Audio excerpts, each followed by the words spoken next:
This judge opens the session like he's already late for something. And honestly, a last-minute plea hearing right before a jury trial? That's courtroom chaos 101. But buckle in, because what starts as a simple misdemeanor plea turns into one of the wildest plea-to-sentencing meltdowns you'll see. Court is on the record in City of Conneaut versus Ricky L. Harris, case number 25 TRD 28. This case is set for a plea hearing today. It's actually set for a jury trial this coming Thursday of this week. The court received a notice in motion filed by the defense this past Friday, July 18th. And the court went ahead and hurriedly scheduled a plea hearing for today. Pending against Mr. Harris is a charge of failure to stop after a non-public road accident, a violation of Section 335.13A1 of the Conneaut City Ordinances, a first-degree misdemeanor. Mr. Harris is present. He's accompanied by his attorney, Philip Heasley. Also present is Law Director John Lewis. Mr. Lewis, the court has received a status report. Thank you, Your Honor.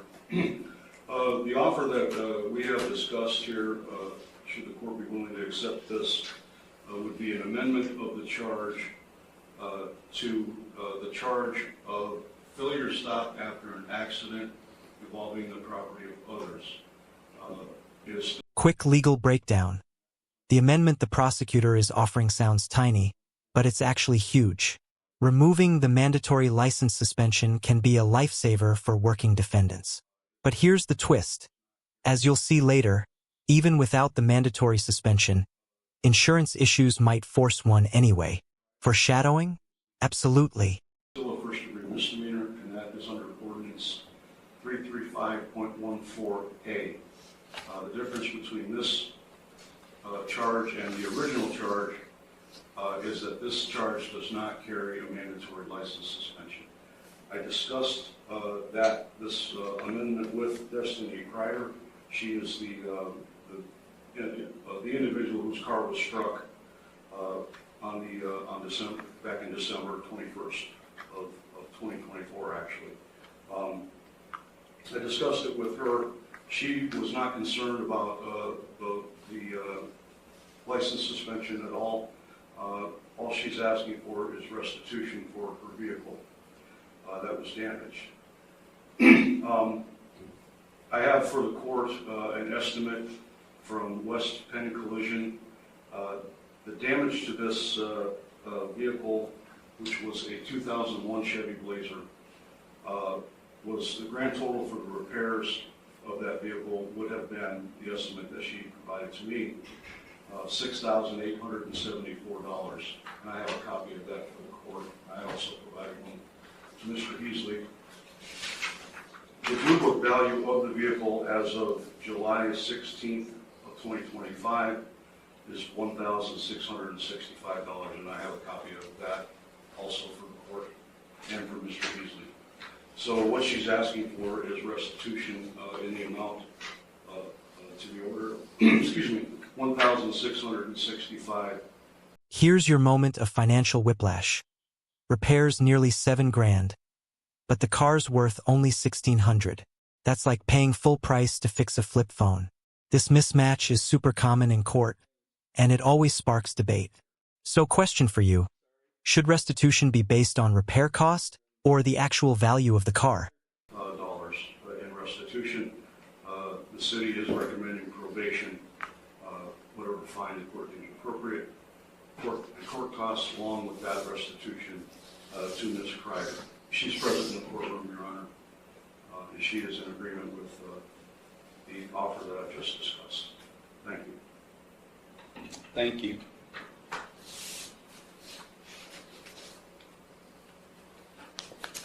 And the victim's name again is? Destiny Kreider. Ms. Kreider, I'm sorry, you're not listed here in the original charge. Ms. Kreider, thank you for being here today. Did you understand everything that Mr. Lewis just outlined in the terms of a proposed resolution? Yes, sir.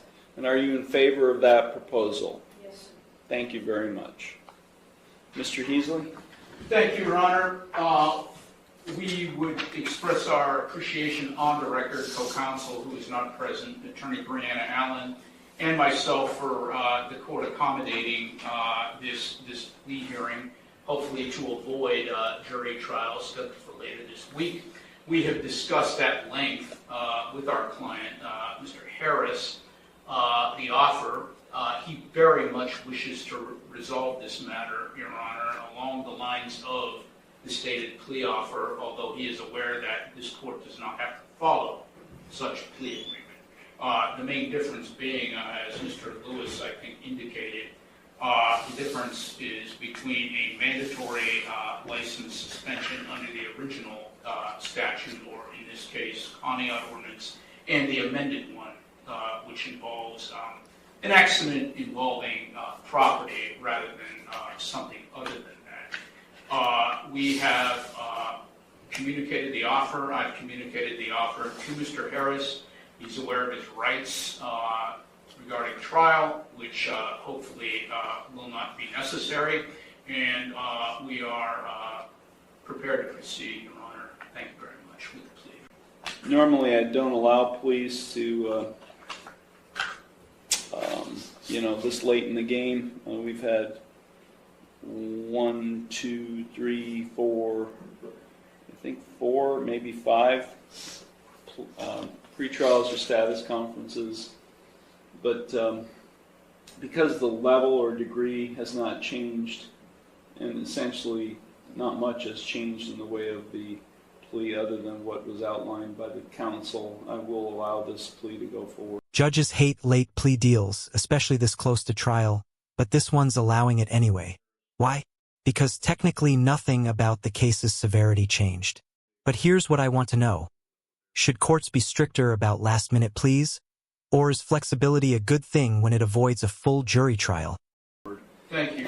Mr. Harris, it's my understanding today you wish to plead guilty to an amended charge of failure to stop after an accident involving property of others, a first-degree misdemeanor, a violation of Section 335.14a of the Conneaut City Ordinances. Is that what you wish to do today?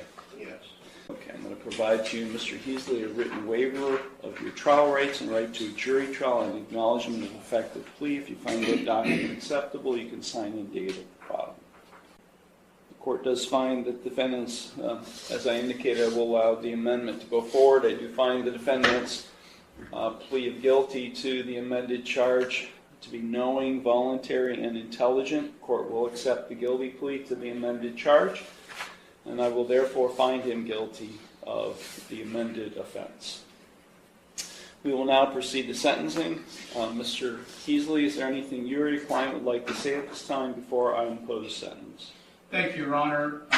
My client, as indicated earlier, does wish very much to resolve this matter, and that basically what influenced the decision not to go to trial, which of course belongs to the defendant rather than counsel. We're aware that there is restitution to be made in this matter, and hopefully that will not be a problem. And he's aware of the possible sanctions that come along with this offense. We would hope that the court not suspend his driving privileges if possible. He's aware the court does not have to go along with the agreement, although we would hope that the court would. And once again, we appreciate the opportunity to plead to the lateral offense, same degree, that was afforded us in this hearing. This incident happened last December, Your Honor. Mr. Harris has not reoffended in any way, and he is not likely to do so at any time in the future. Thank you very much. That's all. Thank you. Mr. Harris, is there anything you would like to say at this time before I impose sentence? I'm not sure I'm allowed to say it, so I just want to hold tight and keep all these things. So. Okay. I don't know what I can say, so. Okay. That's all? Yeah. Okay. Okay. Mr. Lewis? Thank you, Your Honor. Just a real brief recitation. Back on December 21st, Ms. Kreider's vehicle was parked in front of her residence in the street. It was struck by another vehicle. Officers investigated the matter, determined that the vehicle belonged to Mr. Harris, and at that point in time, they found pieces of the vehicle that were there, including a piece of a Cadillac grill ornament, and they matched it to the front of Mr. Harris's vehicle, and it fit. A piece of the Cadillac grill ornament fit perfectly, so that's how it was determined that Mr. Harris's vehicle was involved in the accident. Other than that, Your Honor, like I said earlier, all Ms. Kreider is really concerned with would be the restitution amount that we discussed previously of $1,665. She currently is she's been without a vehicle, I believe, since this accident happened. Is that correct? She's been without a vehicle this whole time. Thank you, Your Honor. Thank you. Ms. Kreider, is there anything you would like to say at this time before I impose sentence? No? Okay. Thank you. So I think if there's a restitution component being included in, it seems, because this was not a citation that was issued, this was a complaint filed with the law director, so I can't tell from the paperwork filed with the court whether he had insurance or not, but I'm assuming since restitution is a component of the sentence that there was no insurance? I was the one driving it, so Was there insurance on the vehicle? I don't know. I didn't do it, so I don't know. I didn't have the car in my possession. Help me understand this. What does he mean by he didn't do it? I'm sorry. We were prepared, Your Honor, although he does wish to resolve this matter, according to the offer which was just recently extended to us, with trial on this matter. But he has waived his rights to... I understand. Just tell me. And here it is, the moment the entire hearing swerves off a cliff. Right as sentencing starts, the defendant suddenly claims, "I didn't do it." In courtroom world, this is the equivalent of pulling the emergency brake at 70 miles an hour. Watch how fast the judge goes from calm to, "What are we doing right now?" Tell me what happened. I understand. Just tell me what happened. I'd like to know what he's claiming happened. Another individual, Your Honor, was operating the vehicle at the time of the accident, not Mr. Harris. But he does wish to resolve the matter in lieu of trial. I just accepted your plea of guilty to this charge, Mr. Harris.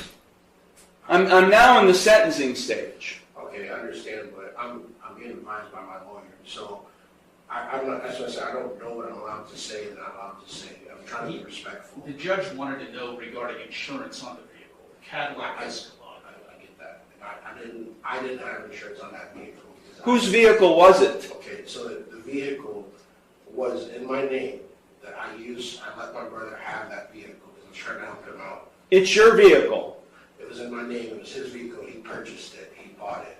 Was the title transferred? No, he did not transfer the title.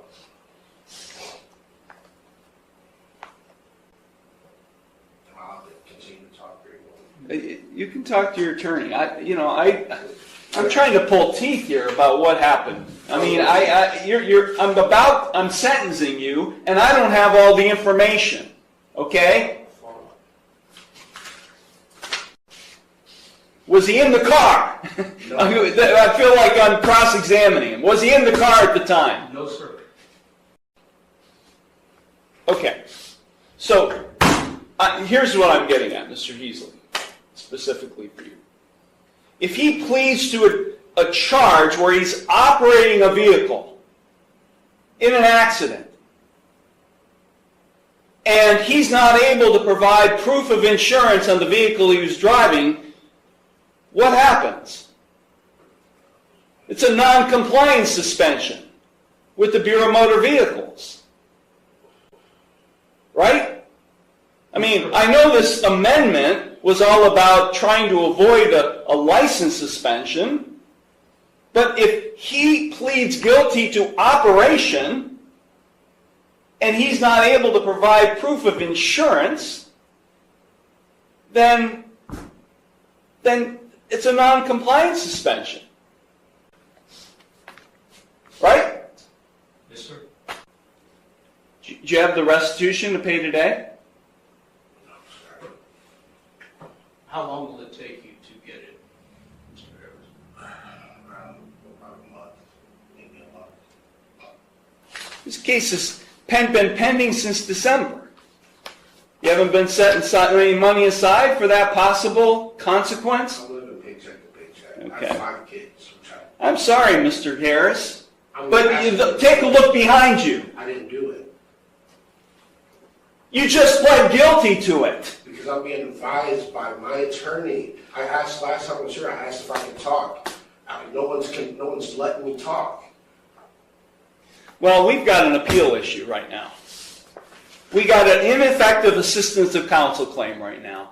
And I'm not going to allow this thing to go up on appeal, and you guys spend all kinds of time dealing with an appeal. I'm going to leave.